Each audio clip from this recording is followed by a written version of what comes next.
Hello Potter heads. तो आज हम अपने विजार्डिंग वर्ल्ड की जर्नी को आगे बढ़ाते हुए Harry Potter and the sorcerers stone की अगले चैप्टर की समरी पर चलते हैं। तो अपने अपने हेडफोन्स लेकर तैयार हो जाइए, और अगर आप हमसे और कनेक्ट होना चाहते हो और एचपी रिलेटेड मीम्स या फिर लिंक्स पढ़ना चाहते हो तो नीचे डिस्क्रिप्शन बॉक्स में दिए गए हमारे इंस्टाग्राम पेज को जरूर फॉलो कर लें। चैप्टर 7 बोलती टोपी। दरवाजा खुल गया। वहां एक काले बालों वाली लंबी हरी चोगे में कठोर दिखने वाली जादूगरनी थी।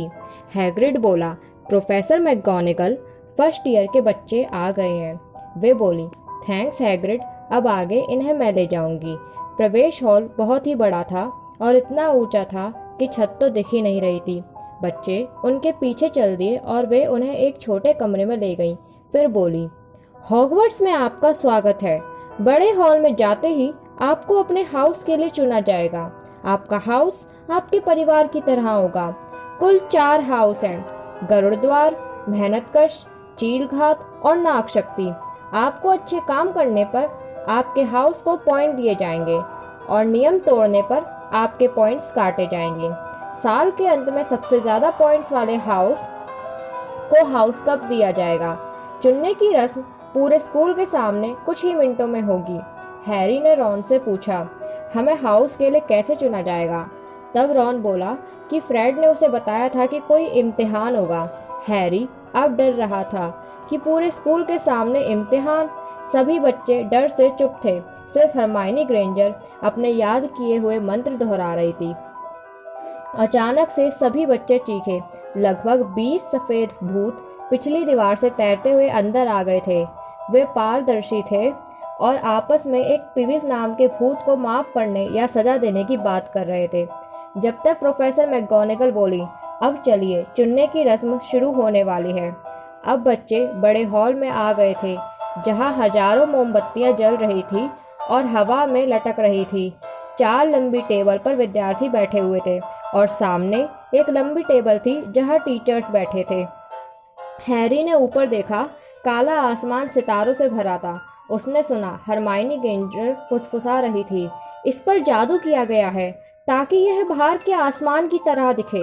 हॉगवर्ट्स का इतिहास किताब में मैंने यह पढ़ा है। प्रोफेसर मैकगोनागल ने 4 पैरों वाले स्टूल पर एक जादूगरों वाली फटी और गंदी सी नकीली टोपी रख दी। सब खामोशी से उसे घूर रहे थे। फिर टोपी हिली। उसके ऊपर की सिलाई चौड़ी खुल गई जैसे उसका मुंह हो। फिर टोपी गाने लगी, तुम्हें शायद लगेगा कि मैं सुंदर नहीं हूँ, पर अपनी आंखों पर मत करो यकीन। मुझसे ज्यादा समझदार टोपी नहीं मिलेगी कहीं। चाहे तुम आसमान ढूंढ लो या जमीन, तुम्हारे दिमाग में क्या है मुझसे कुछ नहीं छुपा। बोलती टोपी सब देख सकती है, ये मान लो। इसलिए मुझे पहन लो और मैं तुम्हें बता दूंगी कि तुम्हें किस हाउस में जाना चाहिए, और तुम सचमुच ये जान लो। जब टोपी ने गाना बंद किया तो पूरा हॉल तालियों से गूंज उठा। तो हमें सिर्फ टोपी पहननी है? मैं फ्रेड को सच में मार डालूंगा, रॉन बोला। हैरी सोच रहा था, काश वे अकेले में टोपी पहन सकता। काश टोपी पहनते समय इतने सारे लोग उसे नहीं देख रहे होते। प्रोफेसर मैकगोनागल एक कागज का रोल पकड़े हुए थी और बोली, जब आपका नाम लिया जाए तब आप स्टूल पर बैठेंगे और टोपी पहनेंगे। हाना एबॉट, एक गुलाबी चेहरे, लंबे और भूरे बाल वाली लड़की ने टोपी पहनी और टोपी चिल्लाई, मेहनतकश। मेहनतकश की टेबल से तालियां गूंजने लगी। सूजन बोन्स, मेहनतकश। टोपी फिर चिल्लाई। टेरी बूट, चीलघात। इस बार दूसरी टेबल से तालियां बजी। मेल्डी बॉकलहर्ट भी चीलगात में गई। लेवेंडर ब्राउन पहली गरुड़द्वार बनी। सबसे बाई तरफ की टेबल से तालियां बजने लगी। रॉन के जुड़वा भाई सीटी बजा रहे थे। मिलिसेंट बुलस्ट्रोड पहली नागशक्ति बनी। जस्टिन फिंच फ्लेचली, मेहनतकश। हैरी ने देखा कि कई बार टोपी हाउस का नाम तत्काल चिल्ला देती है, परंतु कई बार इसे फैसला करने में थोड़ी देर लगती है।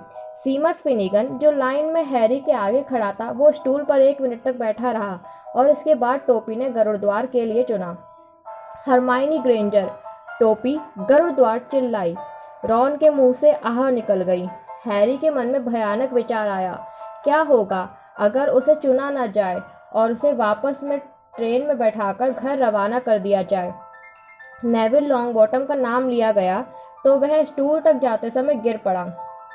टोपी को नेविल के बारे में फैसला करने में टाइम लगा। फिर वो चिल्लाई, गरुड़ द्वार। नेविल खुशी के मारे टोपी बिना उतारे ही चला गया। जब मैलफॉय का नाम पुकारा गया तो वो अकड़ कर आगे गया और टोपी चिल्लाई, नाक शक्ति। मुन, not, Parkinson, Patil, Saini and perks के बाद हैरी पॉटर का नाम बोला गया। जब हैरी आगे आया तो अचानक लोग फुसफुसाने लगे। हैरी ने देखा कि जब टोपी उसके सर पर रखी गई तो सब लोग अपनी सीट से उठ उठकर उसे देखने लगे। अब उसके कान में एक आवाज आई, मुश्किल है, बहुत मुश्किल है। बहुत हुनर है तुम में और अपनी पहचान बनाने का इरादा भी। हैरी ने स्टूल पकड़कर जोर से कहा, नाक शक्ति नहीं, नाक शक्ति नहीं, नहीं नहीं, नाक शक्ति नहीं। नाक शक्ति नहीं, धीमी आवाज ने कहा, सोच लो, तुम महान बन सकते हो और इसमें कोई शक नहीं कि नाक शक्ति तुम्हें महान बनने में मदद करेगा। नहीं, नाक शक्ति नहीं। अगर तुम यही चाहते हो तो तुम्हारा हाउस होगा गरुड़ द्वार। हैरी ने सुना कि टोपी ने गरुड़ द्वार पूरे हॉल के सामने चिल्लाकर बोला था और खुशी के मारे उसने ध्यान नहीं दिया कि उसके चुने जाने पर सबसे ज़्यादा तालियां बजी हैं। प्रीफेक्ट पर्सी ने हैरी से हाथ मिलाया और वीजली बंधु चिल्ला रहे थे, हमें पॉटर मिल गया, हमें पॉटर मिल गया। एक भूत ने उसकी बाह थपथपाई और हैरी को लगा जैसे उसका हाथ किसी ने बर्फ से भरी बाल्टी में डाल दिया हो। अब हैरी ऊंची टेबल को देख रहा था। हैग्रिड ने अपना अंगूठा करके उसे बधाई दी। टेबल के बीचों बीच एल्बस डम्बलडोर बैठे थे और हैरी ने बैंगनी पगड़ी पहने प्रोफेसर क्विरिल को भी पहचान लिया, जिनसे वो रिश्ती कढ़ाई में मिला था। अब रॉन का नंबर आ गया था। टोपी चिल्लाई, गरुड़ द्वार। फिर ब्लेज ज़ैबिनी को नाक शक्ति के लिए चुना गया। तभी एल्बस डम्बलडोर खड़े हुए और बोले, हॉगवर्ट्स में नए साल में स्वागत है। इससे पहले कि हम दावत शुरू करें, मैं कुछ शब्द कहना चाहूँगा और ये रही वे शब्द, उल्लू, चर्बी, छुटपुट, चिकोटी। धन्यवाद। क्या वे थोड़े पागल हैं? हैरी ने पर्सी से पूछा। पागल? पर्सी ने गर्व से कहा, वे जीनियस हैं हैरी, दुनिया के बेहतरीन जादूगर। हाँ, वे थोड़े खिसके हुए जरूर हैं। हैरी ने देखा कि अब उनके सामने की प्लेटें स्वादिष्ट खाने से भर गई थीं। सब खाने पर टूट पड़े। देखकर अच्छा लगता है, गुलबंद पहले भूत ने दुख भरी आवाज में कहा, मैंने पिछले 400 सालों से कुछ नहीं खाया है। खैर, मैं अपना परिचय देना तो भूल गया। मैं सर निकोलस डे मिम्सी पॉर्पिंगटन, गरुद्वार टावर का भूत। मैं जानता हूँ कि आप कौन हैं, रॉन ने कहा। आप लगभग सिर कटे निक हैं, है ना? भूत थोड़ा तनकर बोला, बेहतर होगा कि तुम मुझे सर निकोलस कहो। रेत जैसे बालों वाले सीमस फिनिगन ने कहा, लगभग सिर कटे, इसका क्या मतलब है? सर निकोलस का मुंह उखड़ गया। वो थोड़ा चिढ़ते हुए बोले, इस तरह। उसने बायां कान पकड़ा और झटका दिया और उसका पूरा सिर गर्दन के पास से लटककर कंधों पर गिर गया। नए विद्यार्थियों को आश्चर्य में देखकर उसने अपना सिर दोबारा अपनी जगह पर लगाकर बोला, तो गरुड़ द्वार के विद्यार्थियों, बेहतर होगा कि तुम इस बार हमें हाउस कप जिताओ।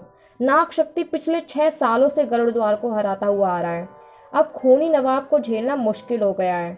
अच्छा, खूनी नवाब तुम जानते ही होगे, खूनी नवाब नाक शक्ति का भूत है। हैरी ने नाक शक्ति की टेबल पर देखा। वहाँ एक भयानक भूत, जिसके कपड़े चांदी जैसे खून से रंगे थे, वहीं पर बैठा हुआ था। जब सबने खाना खा लिया, फिर उनकी प्लेटों में से खाना गायब होकर पुडिंग और हर तरह की आइसक्रीम आ गई। अब वे आपस में बातें कर रहे थे। सीमस बोला, मैं मिला जुला हूँ, मम्मी जादूगरनी और डैडी मगलू। और तुम नेविल? रॉन ने कहा, मेरी दादी ने मुझे पाला है और वे जादूगरनी हैं। जब मुझे लेटर आया तब मेरी दादी तो खुशी के मारे रोने लगी थी। हैरी ने देखा पर्सी और हरमाइनी पढ़ाई की बातें कर रहे थे। अब हैरी ने दोबारा टेबल पर देखा। प्रोफेसर क्विरिल एक टीचर से बातें कर रहे थे। उस टीचर के बाल काले और चिपचिपे, नाक मुड़ी हुई और चमड़ी पीली थी। जैसे ही उस टीचर ने हैरी को देखा, तभी अचानक से उसके निशान में तेज और तीखा दर्द उठा। आउच! क्या हुआ? रॉन ने पूछा। कुछ नहीं, परंतु दर्द अचानक चला भी गया। हैरी को यह एहसास हुआ कि वे हैरी को बिल्कुल पसंद नहीं करते थे। उसने पर्सी से पूछा, वे कौन हैं? पर्सी बोला, प्रोफेसर स्नेप। वे जादुई काढ़े का विषय पढ़ाते हैं, परंतु ये विषय नहीं पढ़ाना चाहते। सबको मालूम है कि वे क्विरिल की जगह पढ़ाना चाहते हैं। गुप्त कलाओं के बारे में स्नेप को बहुत ज़्यादा ज्ञान है। अब डंबलडोर खड़े हुए और बोले, अब कुछ बातें जो आपको ध्यान रखनी है। अंधेरे जंगल में कोई भी छात्र किसी हालत में नहीं जाएगा। हमारे चौकीदार फिल्च ने मुझसे कहा है कि गलियारों में जादू करना मना है, और इस साल तीसरी मंजिल के दाहिने गलियारे में जाना मना है, अगर आप दर्दनाक मौत ना मरना चाहते हो। और अब हम अपने स्कूल का गीत गाएंगे। और उन्होंने अपनी छड़ी को झटका दिया, जिसमें से शब्द निकले। सब अपनी मनपसंद धुन चुन ले, डंबलडोर ने कहा।